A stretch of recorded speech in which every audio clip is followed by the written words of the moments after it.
말씀은 마가복음 9장 14절에서 29절 말씀입니다. 마가복음 9장 14절에서 29절 말씀 한 절씩 교독하고 마지막 절은 함께 봉독하도록 하겠습니다. 제가 먼저 14절 봉독하겠습니다. 이에 그들이 제자들에게 와서 보니 큰 무리가 그들을 둘러싸고 서기관들이 그들과 더불어 변론하고 있더라.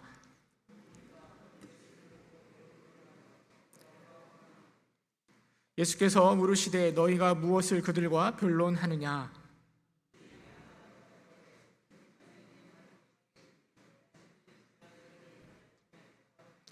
귀신이 어디서든지 그를 잡으려 거꾸러져 거품을 흘리며 이를 갈며 그리고 파리해지는지라. 내가 선생님의 제자들에게 내쫓아 달라 하였으나 그들이 능히 하지 못하더이다.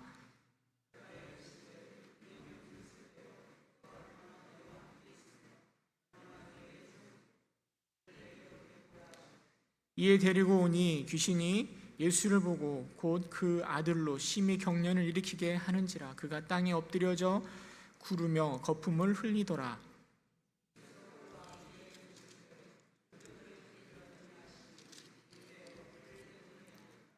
귀신이 그를 죽이려고 불과 물에 자주 던졌나이다. 그러나 무엇을 하실 수 있거든 우리를 불쌍히 여기사 도와 주옵소서.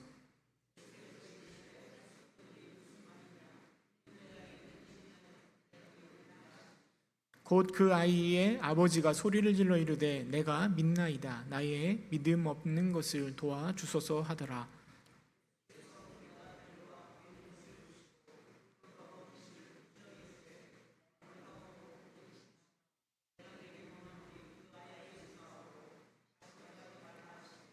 귀신이 소리 지르며 아이로 심히 경련을 일으키게 하고 나가니 그 아이가 죽은 것 같이 되어 많은 사람이 말하기를 죽었다 하나.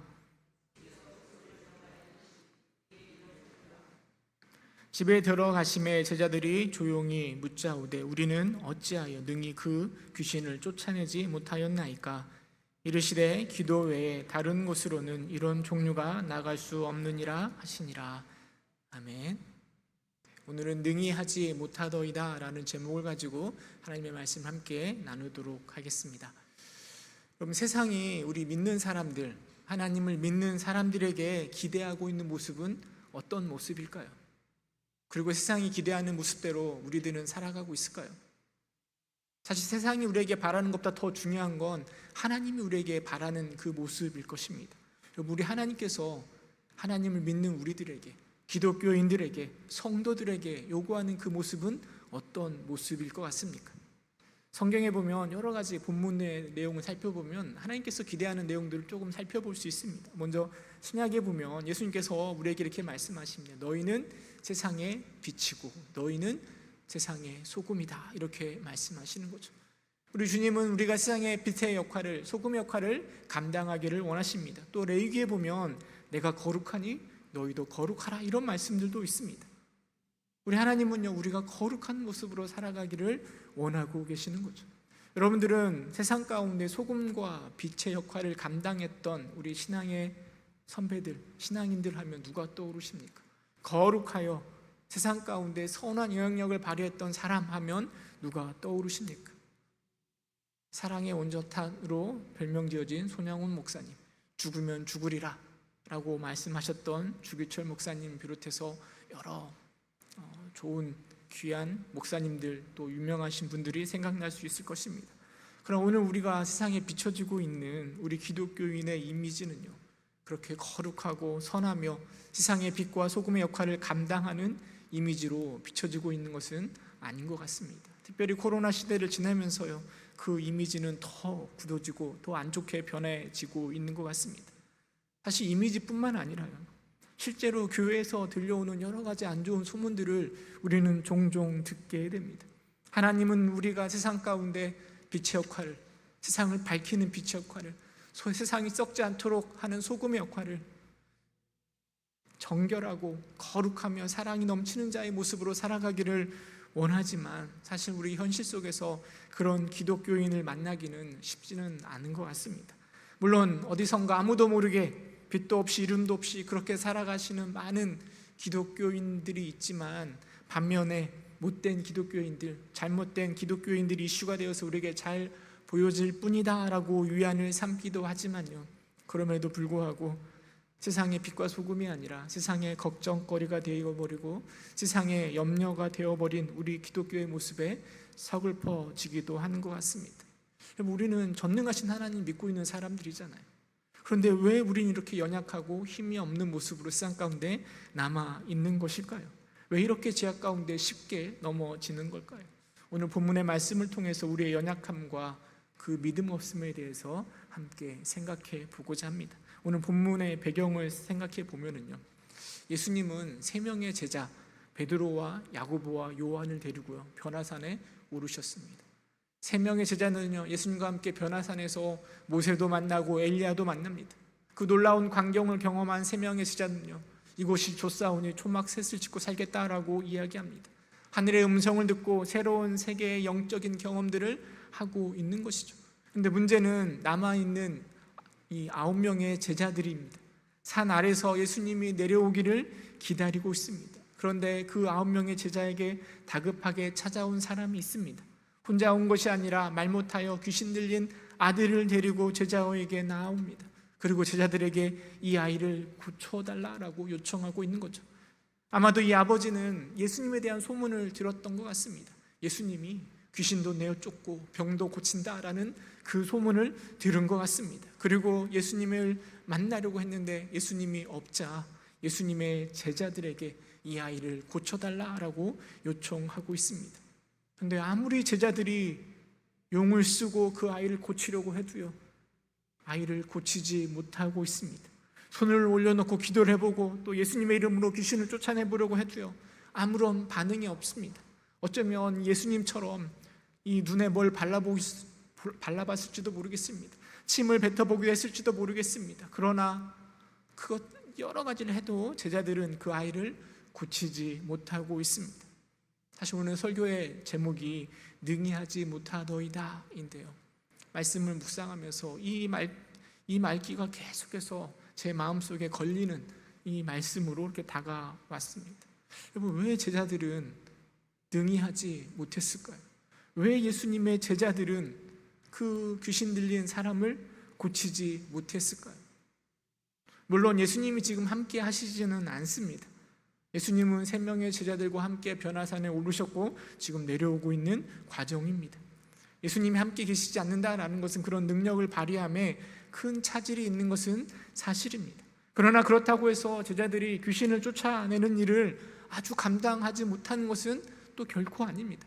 앞장에 보면 6장에 가면 어떤 일이 있었는가 하면 예수님이 제자들을 둘씩 짝지어서 파송합니다. 전도 여행을 떠나보내는 거죠. 그래서 둘씩 짝지어진 제자들이 돌아다니면서요 복음을 전하면서 때로는 귀신 들린 사람 쫓아내기도 하고요 병 고침을 일으키기도 하고요 이미 그런 것들을 예수님 없이도 2명이서 그 일을 감당해 왔습니다. 그런데 지금 예수님이 안 계시고 9명의 제자들이 모여 있는데요 그런데 그들은 아무것도 하지 못하고 있습니다. 능히 아무것도 하지 못하고 있습니다. 여러 가지 발광을 해도요 그 아이를 변화시키지 못하고 있습니다. 그 모습을 지켜보고 있던 서기관들이 나섭니다. 그리고 제자들과 함께 변론하고 있는 모습, 싸우고 있는 모습이 성경에 기록되어 있습니다. 여러분, 제자들과 서기관들이 무엇 가지고 변론하고 있었을까요? 서기관들은 예수님을 탐탁지 않게 생각했던 사람들입니다. 과연 예수가 그런 능력을 발휘할 수 있는가 의심하던 자들입니다. 그런데 그대의 예수님의 제자가 아무것도 하지 못하는 모습을 보면서요 조롱하였을 것입니다. 뿐만 아니라 제자들을 조롱하였을 뿐만 아니라 예수님을 걸고 넘어졌을 것입니다. 야, 너희도 이러고 아무것도 못하는 거 보니까 너희의 스승인 예수도 가짜가 아니냐, 예수를 비방하며 그 제자들과 함께 더불어 변론하고 있었던 것 아닐까요? 능력을 발휘하지 못하는 건 제자들인데요 그런데 그 제자들만 비난을 당하는 것이 아니라 제자들을 넘어 예수님까지 능력이 없는 자로 논쟁이 되고 있고 예수님이 공격을 당하고 있는 것입니다. 능히 하지 못하는 제자들의 모습, 그리고 이로 인해서 조롱받으시는 예수님. 저는 이 모습이 오늘 우리 한국교회 아니 오늘 나의 모습과 동일한 것은 아닌가 하는 생각들을 해보게 되는 것이죠. 여러분, 우리 한국교회를 보면 얼마나 큰 교회가 많이 있습니까? 얼마나 많은 성도들이 교회로 몰려들고 있습니까? 물론 코로나를 지나면서 성도들이 많이 줄어들었다라고 이야기하긴 하지만 그럼에도 불구하고 교회의 영향력은 막강하죠. 정말 많은 사람들이 있고요, 교회 세상 가운데 많은 영향력을 발휘하고 있습니다. 근데 그 모습이 껍데기에 지나지 않는가 하는 생각을 해보게 됩니다. 속을 가만히 들여다보면 사실은 능히 하지 못하더이다, 이 말씀이 우리 한국교회의 모습을 딱 대변하고 있지 않습니까? 다음 세대를 향한 모습들이 능히 하지 못하고 있고, 세상을 향하여서 빛과 소금의 역할을 능히 감당하지 못하고 있는 우리 한국교회의 모습을 바라보게 됩니다. 그리고 그 모습이요, 교회를 비방하는 것으로 끝이 아니라 예수님을 조롱하는 길로 나아가고 있지는 않습니까? 그럼 한국교회 말고요, 여러분, 나의 모습, 우리의 모습은 어떠합니까? 우리도 마찬가지 아닙니까? 하나님을 섬기는 자들, 그래서 성경을 묵상하며 말씀대로 순종하려고 살아가고 있다라고 말은 하고 있지만 우리의 삶 속에서, 우리의 가정과 직장 속에서 우리는 어떤 모습으로 살아가고 있습니까? 정말 말씀을 따라 순종하며 살아가고 계십니까? 하나님의 가치관을 가지고 내가 처해 있는 장소에서 부단히 그것대로 살아가려고 노력하고 계십니까? 예수님을 믿는 자로서 그 세상 가운데 인정받으며 살아가고 계십니까? 아니면 적당히 모른 척 믿음과 거리를 두고 감추며 살아가고 있지는 않습니까? 그러나 우리의 이런 믿음 없는 모습 때문에 오히려 우리 예수님이, 우리 하나님이 비방을 받고 있진 않습니까? 제자들은 왜 도대체 능히 하지 못했을까요? 여러분, 제자들의 문제가 무엇일까요? 그리고 오늘 우리 기독교인의 문제는 무엇일까요? 도대체 무엇이 문제에게 이렇게 초라하고 능력이 없어진 모습으로 살아가고 있는 걸까요? 예수님의 대답은 확고합니다. 우리 마가복음 9장 19절 말씀 함께 읽어보도록 하겠습니다. 함께 읽겠습니다. 시작. 대답하여 이르시되 믿음이 없는 세대여, 내가 얼마나 너희와 함께 있으며 얼마나 너희에게 참으리요, 그를 내게로 데려오라 하시매. 여러분, 예수님의 대답은 분명합니다. 믿음이 없는 세대여, 우리 안에 믿음이 없기 때문에 아무것도 능히 하지 못한다라고 말씀하고 계시는 거죠. 예수님의 뒤에 이야기를 들어보면요, 예수님 좀 흥분하신 것 같아요. 내가 너희와 얼마나 함께 있어요. 제자들을 바라보면서 3년 동안 이렇게 훈련시키셨잖아요. 그럼에도 불구하고 아무것도 못하는 그 제자들의 모습을 바라보면서 내가 얼마나 너희와 함께 있어야 너희에게 그 믿음이 생기겠느냐, 내가 얼마나 참아야 되겠느냐라는 그런 한탄의 말씀을 하고 계십니다. 그럼 예수님은요, 제자들 안에, 또 우리들 안에 그런 능력이 없는 것에 대해서 그 이유로 믿음이 없기 때문이다라고 분명하게 말씀하고 계십니다. 근데 솔직히 말하면 좀 서운합니다. 여러분, 제자들이 예수님을 따라가는 이유는요, 예수님을 믿고 있기 때문이에요. 예수님을 믿고 있기 때문에 지금 부족하긴 하지만 꾸준히 따라가고 있는 것 아닙니까? 그런데 대놓고 믿음이 없다라고 말씀하시니 얼마나 속상할까요? 우리가 수예배에 나온 이유가 무엇 때문입니까? 우리 안에 믿음이 있기 때문 아닙니까? 우리 안에 믿음이 있기 때문에 여러 신앙의 생활들을 하고 있는데 오늘 예수님이 다짜고짜 우리에게 믿음이 없는 세대여라며 믿음이 없기 때문에 아무것도 하지 못한다라고 말씀하고 계십니다.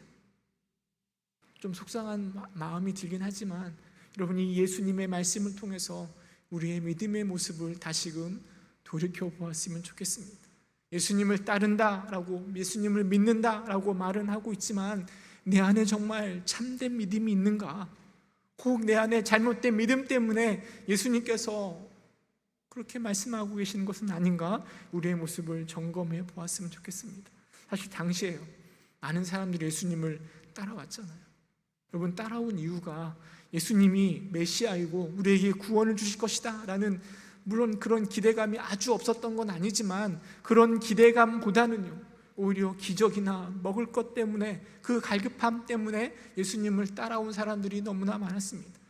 한때는 예수님을 왕으로 세우자라고 외치는 무리들이 있었습니다. 왜 그랬냐면 오병이어의 기적을 맛본 그들이요, 배고픔을 채워지는 모습을 경험한 그들이 예수님을 왕으로 세우자라고 말했던 것입니다. 자신의 질병이 떠나는 것을 보고 귀신 쫓김을 받는 것을 보고 예수님을 따르고 예수님을 기대하며 예수님께 나아가고 있습니다. 여러분, 이것이 진정한 믿음이라 말할 수 있을까요? 그렇다면 제자들은 이 무리들보다는 좀 나았을까요? 여러분, 제자들이 기대하고 있었던 것은요, 예수님이 만드실 새로운 나라였습니다. 그 나라는 로마의 압제에서부터 이스라엘을 해방시킬, 그래서 다윗이 만들었던 그 화려한 그 이스라엘의 나라를 기대하고 있습니다. 그리고 제자들은 예수님께서 그 나라를 세우시면, 이 땅 위에 로마에서부터 해방시켜 새로운 나라를 세우시면 예수님의 능력을 발판 삼아 예수님의 우편에 앉아 호의호식하며 살아가기를 기대하고 있었던 게 바로 제자들의 모습입니다. 그 나라를 기대하면서 지금 예수님을 따라가고 있는 것이죠. 제자들이 누가 더 크냐라고 논쟁을 벌이는 내용들이 복음서에 기록되어 있습니다. 예수님이 새로운 나라를 만드시면 그 나라에서 내가 더 클 거야 라고 서로 싸우고 있는 제자들의 모습, 여러분, 그 모습이 정말 진정한 믿음이라 할 수 있을까요? 우리도 마찬가지입니다. 오늘을 사는 우리도 마찬가지입니다. 달라 보이지 않습니다. 하나님을 믿고 있긴 한데 여러분, 그 믿음이 정말 주님을 향한 믿음입니까? 아니면 저 이스라엘 백성들처럼 떨어질 콩고물에 관심이 있는 거 아닙니까? 저 제자들처럼 나를 높이고자 하는 그 생각 가운데 신앙생활하며 내 믿음을 쌓아가고 있지는 않습니까? 말씀을 묵상하면서 설교를 준비하면서 나의 믿음에 대해서 생각해 보게 되는 것 같습니다. 나의 믿음은 어떠한가? 저는 목사잖아요. 사람들이 다 믿음이 좋을 것이라 생각하고 계시는 것 같습니다. 입으로는 우리 사랑의 하나님, 우리를 구원하신 하나님을 지금도 이렇게 설교하고 있잖아요. 그런데 강단에 내려가서요, 현실의 문제로, 삶의 문제로 돌아가 보면 제 모습을 점검해 보건대 세상 사람들과 별반 다르지 않게 세상 속에서 살아가고 있는 저의 모습을 자꾸 발견하게 되는 것 같습니다. 특별히 자녀를 키우면서 더 많이 느끼는 것 같아요. 자녀를 낳기 전에는 정말 세상과 구별된 자녀로 키워야지 이런 생각을 하고 있었는데요, 키우고 보다 보니까, 낳고 키우다 보니까요, 혹여나 우리 아이들이 세상에서 뒤처지지는 않을까 염려와 걱정 가운데 자꾸만 세상의 것을 따라가게 되는 저의 모습을 발견하게 되는 거죠. 나의 신앙이 나의 생활의 중심을 차지하고 있는 것이 아니라, 물론 믿음이 없는 것은 아니지만 현실에서는요, 그 믿음을 따라가지 못하고 세상을 따라가는 연약한 우리의 모습을 볼 때가 너무나 많다라는 것이죠. 여러분, 그 모습을 보고 우리 주님께서 믿음이 없는 세대여라고 이야기하고 있습니다. 어떤 분은요, 우리 시대에 있어서 가장 큰 문제는 바로 자기 우상화라고 이야기합니다. 많은 우상들이 있어서 문제가 되긴 하지만 그 중에 가장 큰 우상은 바로 나 자신이라는 것이죠. 믿음의 눈으로, 믿음의 시각으로 바라보는 것이 아니라 나를 중심으로 세상을 바라보고 나를 위해서 살아가는 시대, 이게 바로 오늘날의 시대입니다. 그래서 나만을 위해서 살아가고요, 그 믿음조차도 나를 중심으로 모든 것이 나의 형통을 위해서, 잘 되기를 위해서 소망하며 믿음 생활한다라고 이야기하기도 합니다. 말로는 주를 위해서라고 말하지만 그 내면에 가득 차 있는 믿음을 빙자한 우리의 욕심의 모습들, 예수님을 예배하고 있지만 예배를 통하여 잘 되기를 바라는 우리의 기복신앙의 모습들, 이런 신앙의 모습으로 잘못된 왜곡된 믿음으로 살아가기에 오늘 우리는 능히 아무것도 하지 못하고 있는 모습으로 살아가고 있지는 않습니까? 세상 가운데 조롱의 대상이 되어가고 있고, 나로 인해서 심지어는 우리 주 예수님까지도 조롱받고 있지는 않습니까? 여러분, 우리의 모습을 보면서 우리 예수님이요, 제자들에게 했던 것처럼 동일하게 말씀하실 것 같습니다. 내가 언제까지 너희와 함께 있어야 되고 내가 언제까지 참아야 될까, 이렇게 책망하실 것 같지 않습니까? 말씀으로 다시 돌아가 볼까요? 여러분, 변론하는 제자들 앞에 서기관들과 제자들이 변론하고 있을 때 예수님이 등장하십니다. 산에서 내려오시는 것이죠. 예수님이 등장하자 모든 시선이 예수님에게 집중되었을 것입니다. 과연 예수님이 저 귀신 들린 아이를 고칠 수 있을까? 이번에는 어떤 능력을 행할까? 그런 눈으로 예수님을 바라보고 있을 것입니다. 20절에 보니까요, 예수님의 책망하는 중에 귀신은 예수를 보고 아이를 심히 경련을 일으켰다라고 기록하고 있습니다. 그가 땅에 엎드려 구부려 거품을 흘리고 있습니다. 예수님께서 언제부터냐고 물으시고 아버지는 어렸을 때부터라고 이야기하고 있습니다. 그런 이상한 낌새를 챈 아버지는요, 예수님께 그 영적인 권위 앞에 엎드려서 이야기합니다. 우리 9장 22절 말씀 함께 읽어보도록 하겠습니다. 시작. 귀신이 그를 죽이려고 불과 물에 자주 던졌나이다. 그러나 무엇을 하실 수 있거든 우리를 불쌍히 여기사 도와주옵소서. 무엇을 할 수 있거든 우리를 불쌍히 여기사 도와주옵소서. 본문을 간만히 들여다보면요, 사실은 고통받고 있었던 것은 아들뿐만 아니라 아버지 역시 너무나 힘든 고통의 순간을 지나고 있음을 알 수 있습니다. 여러분, 귀신이 아이를 자꾸 죽이려고 물로 불로 스스로 던졌을 때 고통을 받는 사람은 어쩌면 자식이 아이이기보다는요, 그것을 말리고 그를 지켜내려고 발버둥 쳤던 아버지였을 것입니다. 혹여나 잘못되지는 않을까, 혹여나 다치지는 않을까, 얼마나 노심초사하였겠습니까?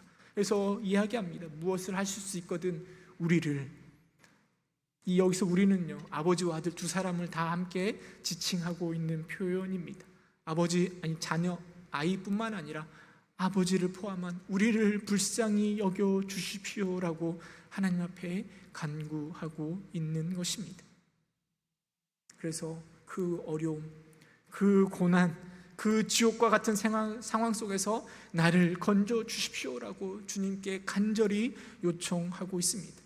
근데 이 아버지의 모습 속에서요, 잘못된 그 믿음의 모습을 우리는 발견할 수 있습니다.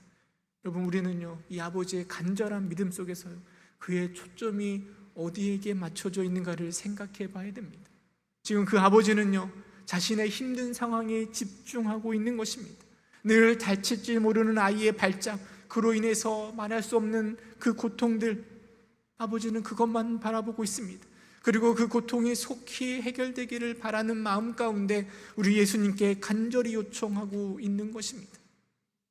근데 여러분, 예수님이 아니더라도요, 저기서 누군가가 그 고통을 고쳐줄 수 있다라고 하면은요, 이 아버지는 당장 그쪽으로 쫓아갔을 것입니다. 지금 이 아버지의 마음에는요, 예수님을 믿는 믿음이 있는 것이 아니라 지금은 그 상황을 바라보며 그 상황에서부터 벗어나고 싶은 마음만 가득 차 있는 것입니다.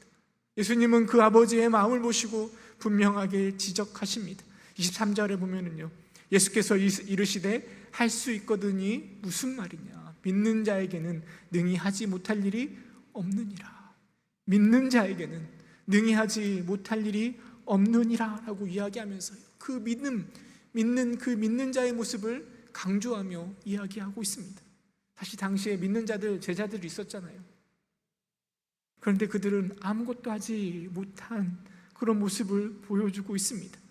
어쩌면 예수님은요, 믿는 자라는 이야기를 통해서 그 제자들의 모습과 아버지의 모습을 같이 동일한 믿음 없는 모습이라고 이야기하고 있는 것 같습니다.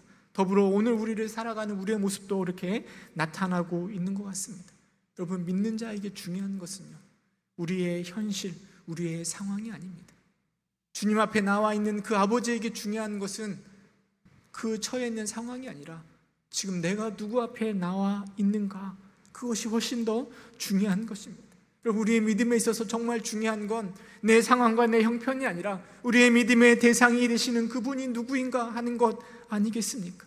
그런데 지금 이 귀신 들린 아이의 아버지는 그 믿음의 대상이 되신 예수님이 누구인지에 관심이 있는 게 아니라 그 상황만 바라보며 이 상황에서 빨리 기적을 일으켜 주셔서 나를 그 상황에서 구원해 주시기를 소망하고 있는 것입니다. 혹여나 우리의 믿음이 그런 믿음 아닙니까? 예수님이 누구인지 거기에는 별 관심이 없고요, 그냥 믿음을 가지고 변화된 나의 삶, 나의 마음 가운데 오는 평안, 나의 삶 가운데 행복해지기를 소망하는 이것만 관심을 가지고 주님 앞에 나아오고 있지는 않습니까? 믿음을 통해서 얻게 될 그것만 우리가 소망하고 있지는 않습니까? 예수님은요, 그런 아버지에게 그 믿음의 잘못된 부분을 고쳐주시는 것입니다. 믿는 자에게는, 예수님을 믿는 자에게는, 불가능이 없는 그 주님을 믿는 자에게는 능치 못할 일이 없다. 현실에 빠져있는 아버지로 하여금 그 현실을 바라볼 것이 아니라 믿음의 대상이 되신 주님을 바라보라라고 예수님께서 이야기하고 계시는 것이고요. 아버지가 24절에 소리치며 이야기합니다. 9장 24절에 보면요, 내가 믿나이다, 나의 믿음 없는 것을 도와주소서. 내가 믿나이다, 나의 믿음 없음을 도와주소서. 상황에 빠져 있는 것이 아니라 나를 구원하실 주님을 내가 믿습니다. 상황에 빠져 있는 나의 믿음을 도와주십시오라고 지금 아버지가 하나님 예수님에게 간구하고 있는 것입니다.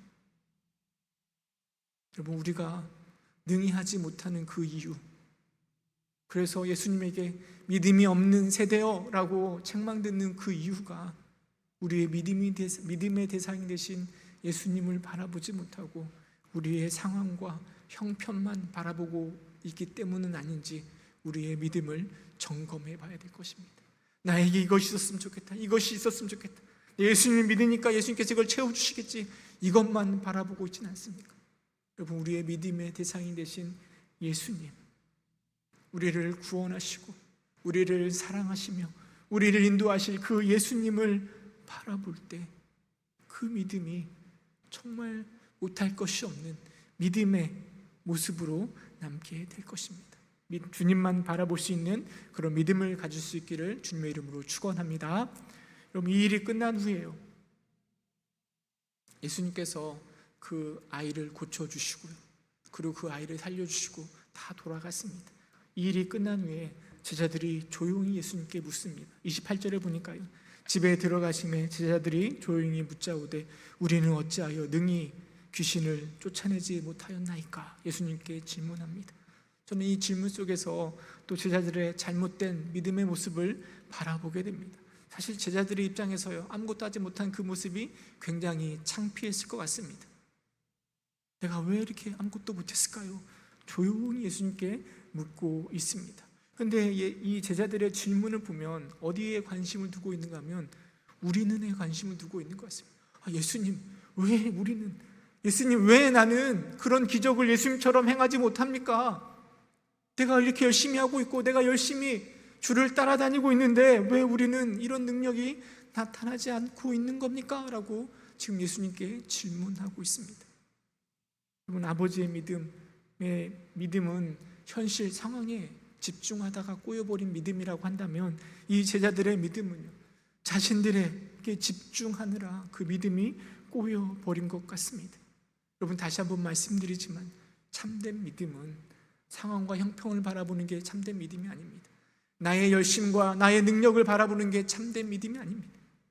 오직 예수님을 바라보는 것, 우리에게 구원을 주시는 그 예수님을 바라보는 것이 우리의 참된 믿음입니다. 여러분, 두 사람이 얼음판을 지나갑니다. 한 사람은요 막 얼음판을 뛰어갑니다. 근데 한 사람은요 그 얼음판을 혹여나 깨질까 살금살금 걸어갑니다.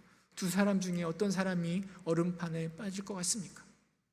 아마도 살금살금 걷는 사람보다는 쿵쿵쿵 뛰어가는 사람이 얼음판에 빠질 확률이 좀 더 높겠죠. 그러나 여러분, 정말 중요한 건 어떻게 뛰어가는, 어떻게 건너가는가, 뛰어가든 살금살금 걸어가든 이게 중요한 게 아니라 정말 중요한 건 그 얼음판의 두께 아니겠습니까? 얼음판이 두껍게 열려 있으면 뛰어가든 걸어가든 무슨 상관이 있겠습니까? 우리의 믿음도 마찬가지입니다. 우리가 어떻게 신앙생활하는가 사실 중요한 문제입니다. 살금살금 걸어갈 수도 있고요, 뛰어갈 수도 있고요, 정말 중요한 문제이죠. 그러나 그것보다 더 중요한 건요, 우리가 누구를 바라보고 있는가, 어떤 얼음판을 바라보고 있는가, 어떤 주님을 믿고 있는가, 이게 더 중요한 것 아니겠습니까? 근데 지금 제자들은 내가 예수님을 바라보며 신앙생활하고 있는데 그것은 생각하지 않고 나만 바라보고 있습니다. 내가 이렇게 살금살금 걸어가고 있는데, 내가 이렇게 열심히 주를 바라보면서 헌신하고 있고 섬기고 있는데 왜 우리는 이런 능력이 나타나지 않습니까? 라고 예수님께 질문하고 있는 것 아니겠습니까? 상황이 중요한 게 아니라, 나의 열심의 정도가 중요한 것이 아니라 참된 믿음은 바로 바로 우리 예수님께 주목하는 것, 예수님만 바라보는 것, 예수님만 기대하는 것, 이것이 바로 참된 믿음의 가장 큰 덕목 아니겠습니까? 예수님께 집중하지 못한 그 믿음은요, 결코 능히 어떤 일도 하지 못할 것입니다. 내가 비록 부족하더라도, 내 형편은 말할 수도 없을 만큼 처참할지라도 우리는 바로 모든 것을 가능케 하시는, 우리를 죄에서 구원하신 예수님을 바라볼 때 그 믿음이 바로 참된 믿음입니다. 그런 제자들을 바라보면서요, 믿음이 없음을 한탄하신 예수님께서 마지막으로 29절에 이렇게 이야기합니다. 이르시되 기도 외에는 다른 것으로는 이런 유가 나갈 수 없느니라. 기도 외에는 다른 것으로 할 수 없다라고 이야기합니다. 저는요, 이 기도가 그냥 막 드리는 기도가 아니라 믿음의 기도라고 생각되어집니다. 상황을 바라보는 것이 아니라, 형편을 바라보는 것이 아니라, 나의 열심과 나의 노력을 바라보는 것이 아니라 우리의 구원자 되신 예수님을 바라보는 참된 믿음을 가진 자의 그 기도에서 이런 능력이 나타날 것이다 라고 주님께서 우리에게 말씀하고 계시는 것입니다. 우리가 흔히 착각하는 비유 중에 하나가 겨자씨 한 알의 비유입니다. 누가복음 17장 6절에 보면 이렇게 기록되어 있습니다. 주께서 이르시되 너희에게 겨자씨 한 알만한 믿음이 있었더라면 이 뽕나무더러 뿌리가 뽑혀 바다에 심기어라 하였을 것이요 그것이 너에게로 순종하였으리라. 겨자씨 한 알만한 믿음, 정말 눈에 보이지 않는 그 조그만 믿음이 있으면 이런 능력이 나타날 것이다 주님께서 말씀하십니다. 근데 우리는 생각할 때 이 겨자씨 한 알만한 믿음을요, 양적으로 생각합니다.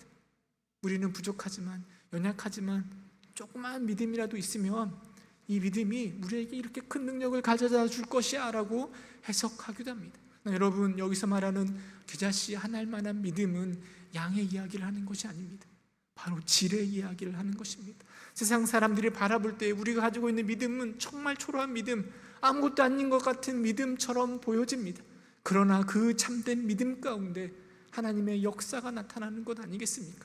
그래서 겨자씨 한 알만한 믿음이더라도 저 뽕나무가 뽑혀 바다에 심겨지는 그런 능력들이 나타나는 것 아니겠습니까? 여러분들은 믿음을 가지고 계시는데요, 여러분 어떤 믿음으로 하나님께 나아오고 계십니까? 그래서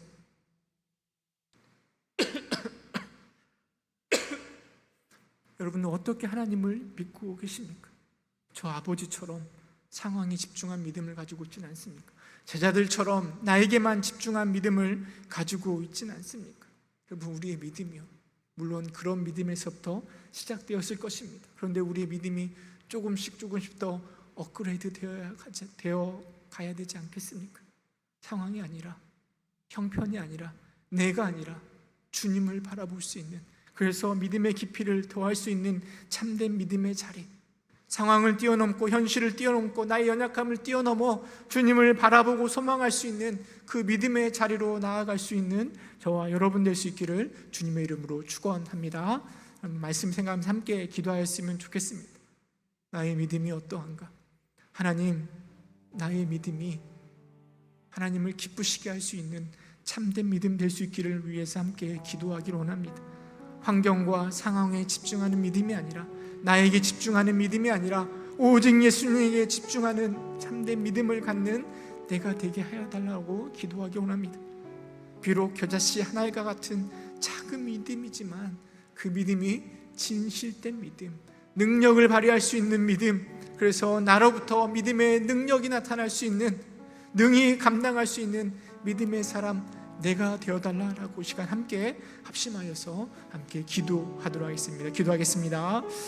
참 사랑이 많으신 하나님, 우리의 믿음을 하나님 불쌍히 여겨주셔서 주님을 믿는다라고 고백은 하지만 하나님, 우리의 믿음이 하나님 연약하여 아버지 능히 하지 못하는 믿음이진 않습니까?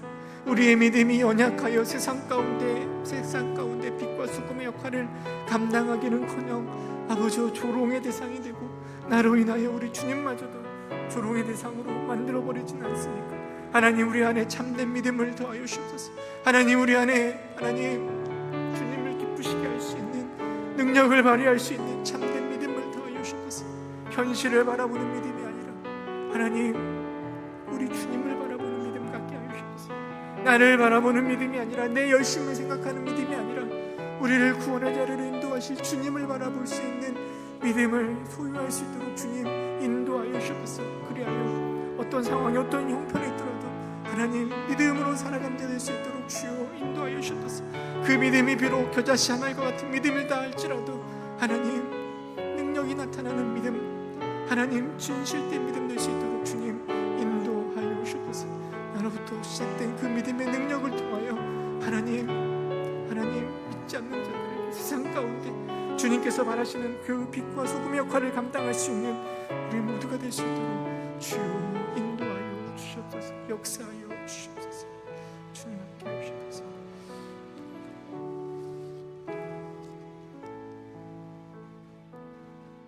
하나님 우리에게 믿음을 더하여 주셔서 참으로 감사드립니다. 하나님 그런데 그 믿음이 현실과 상황을 바라보는 믿음이 아니라 나의 모습에 집중하는 믿음이 아니라 우리를 구원하시며 아낌없이 사랑하시는 우리 주님을 바라보는 믿음이 될 수 있도록 주님 인도하여 주셔서 현실을 뛰어넘어 상황과 나를 뛰어넘어 오직 주님을 바라보는 겨자씨 하나일 같지만 참된 믿음을 소유한 자 될 수 있도록 주님 인도하여 주시고 그 믿음을 통하여 주님의 능력을 발휘하며 세상 가운데 선한 영향력을 발휘할 수 있는 우리 모두가 될 수 있도록 주님께서 인도하여 주옵소서. 예수님의 이름으로 기도드립니다.